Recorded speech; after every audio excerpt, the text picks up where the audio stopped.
Екі қыздың оразасы. Пайғамбарымыз саллаллаху алейхи уассалам бір күні сахабаларына ораза ұстауды бұйырып, артынша былай деп қатаң ескерту жасады. Мен рұқсат етпейінше кешке ешкім ауыз ашпасын. Елдің бәрі жаппай ауыз бекітіп ораза ұстады.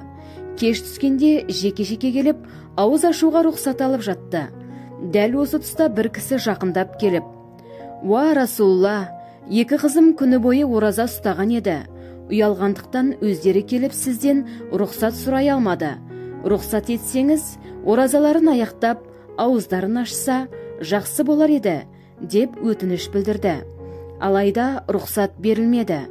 Әлгі кісі тағы екі рет келіп рұқсат сұрады.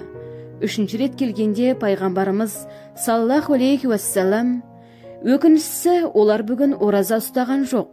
Күні бойы кісі етін жеген, яғни әркімнің сыртынан өсек айтып ғайбаттаған адам қайтып ораза ұстасын. Бар да оларға айт.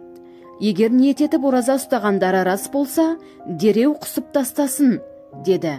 Әлгі кісі мұны қыздарына айна қатесі жеткізді. Олар бұйрықты орындап, өздерін күштегенде кесек-кесек қан құсып жіберді. Әлгі кісі келіп бұл жайды пайғамбарымызға саллаллаху алейхи уассалам білдіргенде, ол: «Құдіретті күшті Аллах тағалаға ант етейін, егер олар әлгі ұйған қанды құсып тастамағанда, тозақта күйдіретін от асаған болар еді», деді. Иә, тек қарынға ғана емес, тілге де, көзге де, аяққа да, қолға да ораза болса, сонда ғана ол нағыз ораза болмақ.